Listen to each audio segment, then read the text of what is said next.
When someone brings up an old Lexus sedan, you always think of either the IS or the LS. Everybody forgets about the GS. Maybe that's why Lexus doesn't make them anymore? Regardless of that, I can tell you one thing. The second generation Lexus GS is still highly underappreciated, especially compared to the IS and the LS.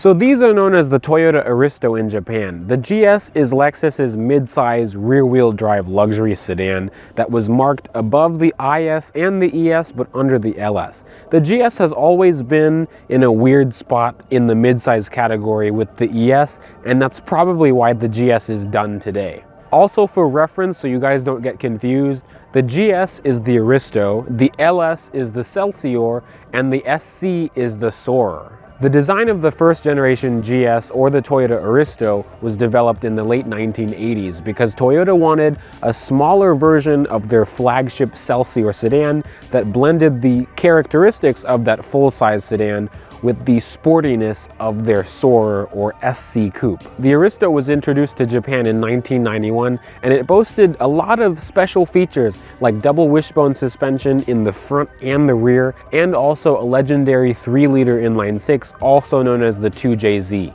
The Aristo had two flavors of the 2JZ. They had the base 2JZ GE, which was that same 3-liter 6-cylinder engine that made 227 horsepower, and the 2JZ GTE, which is a twin turbocharged version of that 3-liter 6-cylinder that made 275 horsepower. Toyota introduced a V8 version of the first generation Aristo in 1992, which featured the same 4-liter V8 from the LS400, also known as the 1UZ. Interesting enough, the V8 Aristos had standard all-wheel drive back in 1992. That's a perfect example of Japan getting all the cool stuff and we get all the more normal stuff. Production of the Lexus GS for North America and some other countries started in 1993. It was marketed to be more superior than the ES300 of the time because of its rear-wheel drive drivetrain, its engines, and also more luxury refinements inside. And unfortunately, for our version of the Aristo, our GS300, we only got the 227 horsepower 3-liter inline-6 with no turbochargers. However, the GS offered a few features that the ES lacked, like an optional Nakamichi premium audio system, real walnut wood trim, and a power tilt and telescoping steering wheel. It's sad to say, but the first gen GS never really sold in high volumes, especially compared to the BMW 5 Series and Mercedes E-Class, especially because of its lack of power, because of the BMW 540i and Mercedes E420. In 1997, Lexus introduced their high-performance sedan concept, also known as the HPS,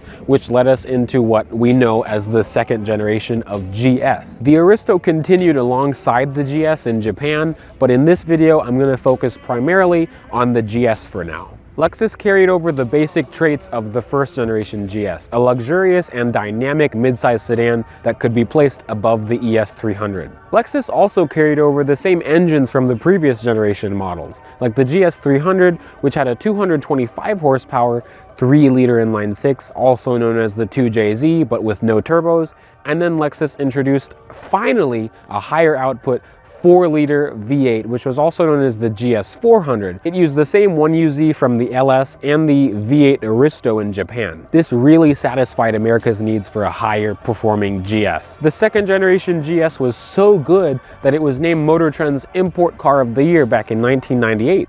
The process and the voting has taken weeks, but the decision is unanimous. The winner is the new Lexus GS Series, Motor Trend's 1998 Import Car of the Year. It was also named to be the fastest production four-door sedan in 1998.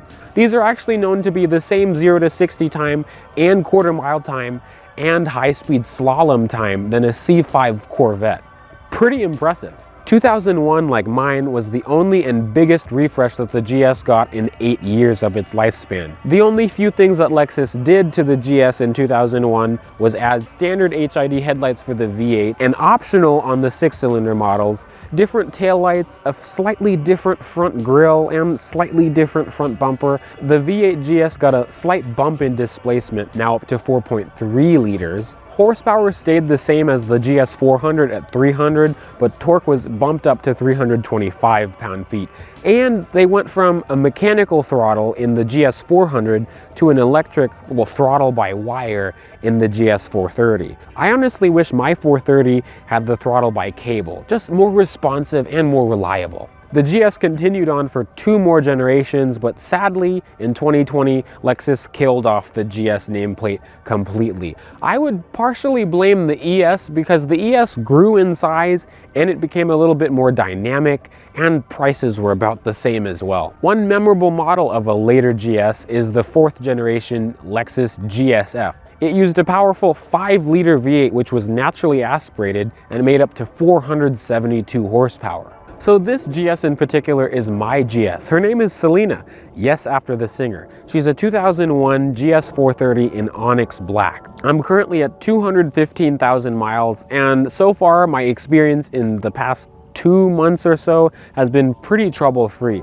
I did have to put maybe $500 into it, but that's really it. And I got this thing in pretty rough shape. So the GS 430 and the GS 300s are pretty similar in terms of features. You could get navigation and the same overall package. But the biggest difference between a 430 and a 300 is the engine. I mean, that's really what you buy these things for. A lot of people like the 300s because you could boost them.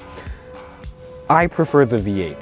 So behold this, the 3UZ FE. It's a 4.3 liter V8, dual overhead cam. It's a really good engine, a really smooth engine. Lexus also used this in the LS 430. And if I remember correctly, these have a similar block to the 4.7 liters. I don't remember the engine code in those, but I think those are the 2UZ. So it's the same overall design, but it is a different head. This makes 300 horsepower and 325 pound-feet of torque. Very healthy numbers, and surprisingly enough, this has a 0 to 60 time of 5 seconds and a quarter-mile time of 12.9. And I recently timed this, and with this mileage, it's still pretty quick. This is actually just as fast for people that are, used to the channel. This is just as fast as my Volvo S60 T6 with a 3-liter inline-6 turbo. Very interesting. So the 430 does add a few features over the 300, very slight little things. Of course it has the V8, but it also, 430s will have a wood steering wheel. 300s don't have a wood steering wheel, but they have shift buttons on them. I kind of wish I had the shift buttons, but I prefer the wood steering wheel. It just, you feel like, you have the wood in your hands. Also, most 430s will have that rear deck lid spoiler. I like it quite a bit. You will see some 300s and 400s will also have it. So I'll say most V8 GSs will have that rear deck lid spoiler. Let's get inside real quick. This is the interior. It's mint in here. That's the one good thing. Well, that's one of the few good things that this car had when I first got it. The interior was in good shape. Real walnut wood trim. The quality of the interior, oh my God, it's crazy. All 4 windows are automatic up and down. Memory for the steering wheel, mirrors, and driver's seat. Now the driver and passenger side seat are 8-way with power lumbar, which are really nice. There's my camera. But let's get inside and start her up. This is the key fob for it, and I'll let you listen to that classic starter noise.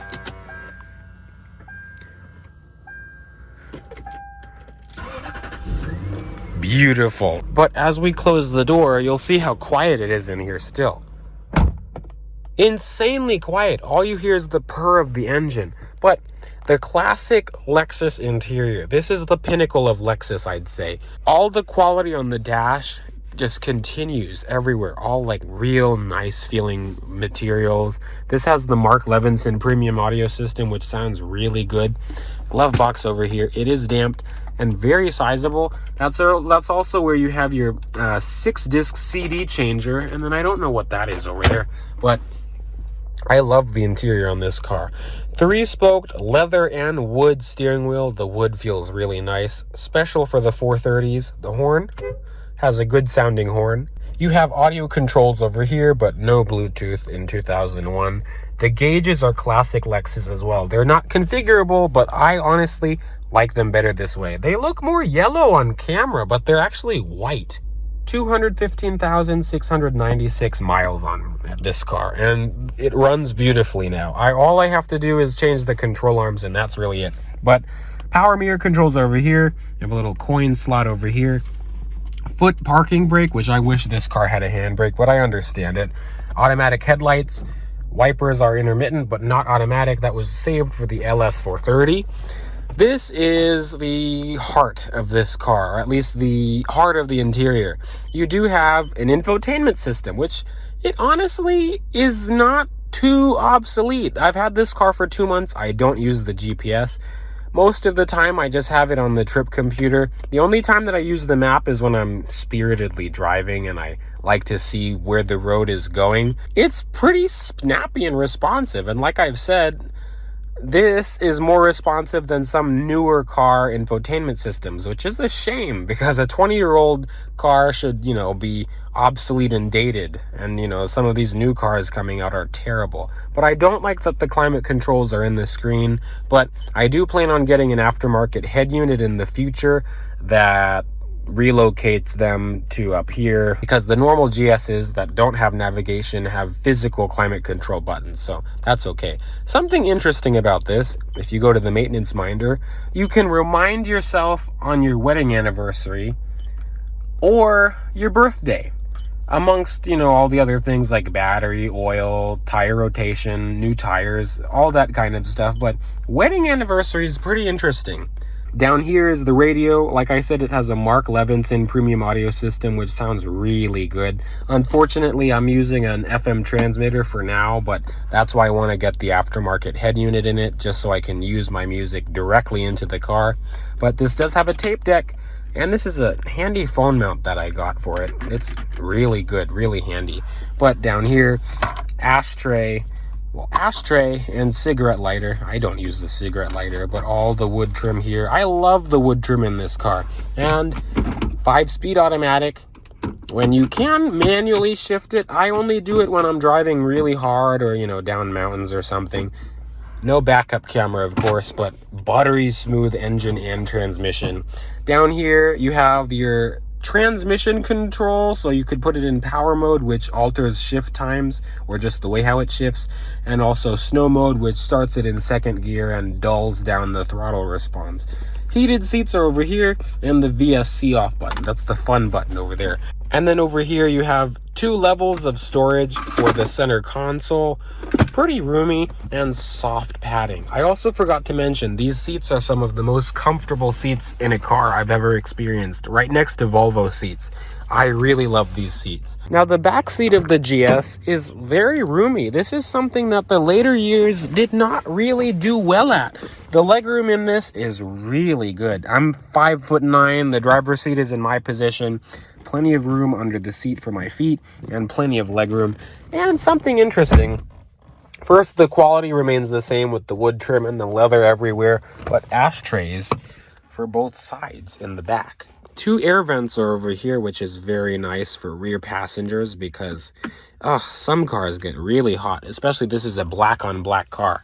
Pretty big transmission tunnel, so I'd say this is more of a 4-seat car. That's fine for me because I don't really have a lot of people to drive around, but the armrest over here, very soft and plush. You can't fold the rear seat down or even have a pass-through in this GS, which is kind of a bummer, but 2 cup holders, which are small. That's something about these Japanese cars.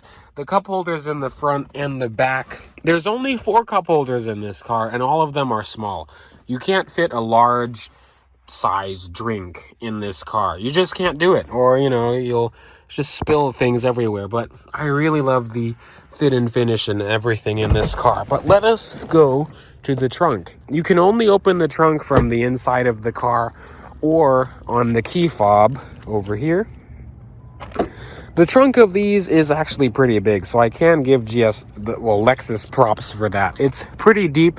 You can fit 2 tires back here. I have, but you can't fold the seat down, and there's no way to do it. This is not my work. This is the guy that had the car before me did not tuck wires in properly.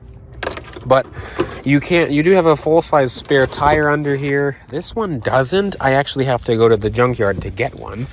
And a bunch of, little storage crannies. Under this is where you put your discs in for the DVD-based navigation system, but I don't use that. But that's really it for the trunk. I'd say you can fit 2 people in the trunk of this car. The LS, 3 people. Well, 3 people. Also, because I'll kind of consider this as an owner review, there's 2 things that I really want to quickly mention that are cool about this. First is the winter mode for the windshield wipers. If you want to, I use this when I wash the car, or if you want to clear snow from, the windshield, you yank these up and then you could pull these out and then they stick up. They also sit above the defroster vents, so technically you do have heated windshield wipers. The other thing, I can't pull the key out, but if you press and hold the unlock button on your key fob, all the windows and the sunroof will roll down. But to close the windows, you do not hold the lock button. That will set off the alarm. You put the key in and you hold it to the lock position, and then everything will close up. The fuck is that noise? Okay, so we're gonna take a ride in my GS, and I'm gonna talk to you about one of my favorite things about this car. And one of my favorite things about this is the driving dynamics. So this car is 20 years old, and there's no creaks or rattles or clunks in the interior or the drivetrain or the suspension. I do have a clunk in the suspension on mine just because my lower control arms are going bad, but that's the only thing that's making noise on this car. Something interesting, because my previous car was a 2010 Volvo XC90 V8 Executive. The interior, every single piece of that interior creaked and rattled, and the car just felt fragile. This car, with more mileage, the Volvo had 180K when I got rid of it. This is at 215. This feels more durable and better put together, and I feel like I can romp on it, and it's happy. And I have romped on it before.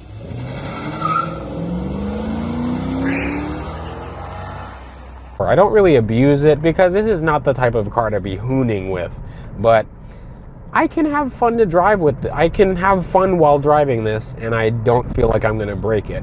And the ride is fantastic. This drives pretty similar to the LS 430 of this time too. Just in terms of solidity and just how smooth the engine and transmission are. We're going to put myself in power mode here and gun it.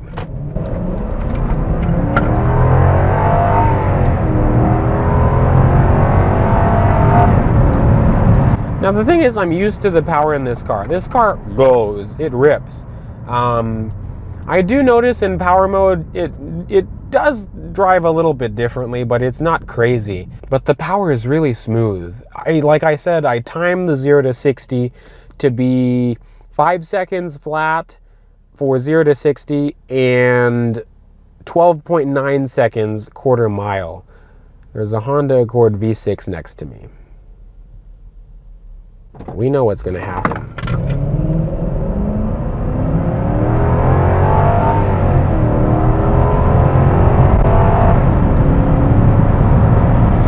The acceleration of this car is just, it's train-like. It's really good. At 60 miles an hour, wind noise is pretty much not, well, you can hear it, but it's really quiet. Everything about this is really quiet.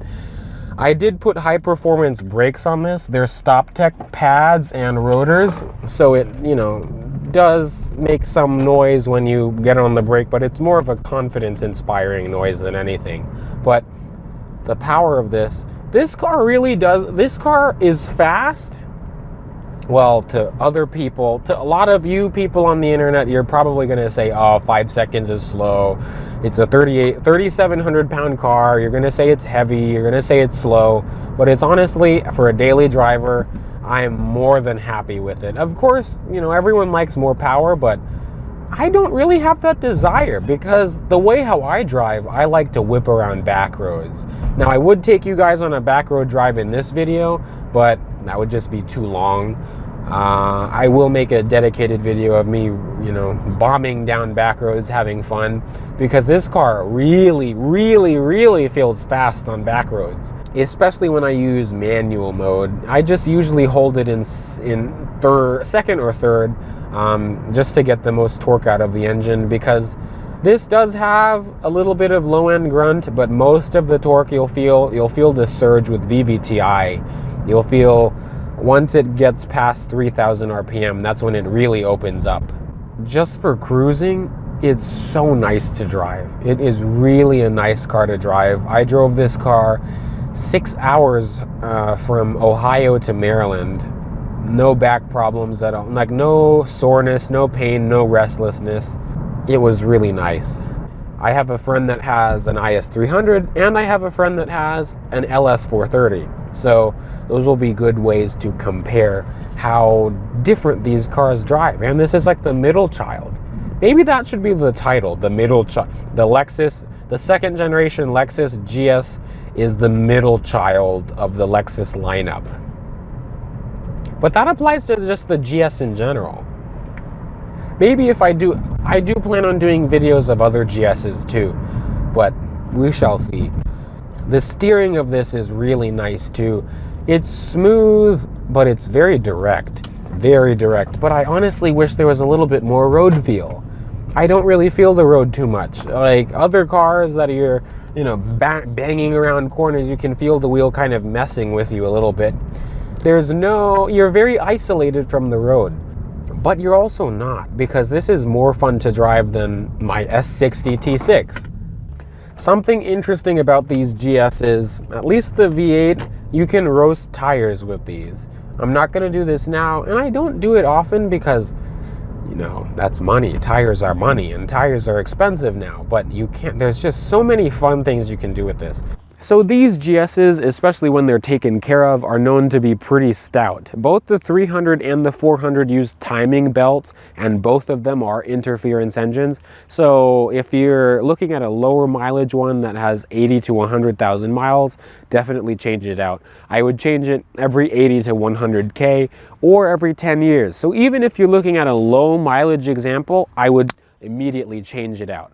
Also, I've heard reports of lower ball joints going out, so these have the same problems as my Tacoma and third generation Toyota 4Runners. So just make sure that there's no play in them, and you'd hear clunking and you'd feel some looseness in the steering wheel. Personally, in my time of ownership, I had to replace the front brakes because they were shot, and I also had to replace a knock sensor, which is something apparently common for these 430s, even the LS 430s, and it is time-consuming project. I actually made a video of that, which I'll post up here, but these are pretty easy to work on because even with the V8, the bigger engine, there's still a reasonable amount of room to work on things in the engine bay. I think this is going to be the end of this video. I'm glad that you guys watched up to this point. Sorry for the infrequent uploads. Wintertime in Maryland just is not fun to be filming outside. Sometimes it's miserably cold, and like I can deal with the cold, but it's also windy at the same time, or it's been raining. Just weather has been uncooperative. But on that note, I'll see you guys in the next video. Bye, peeps.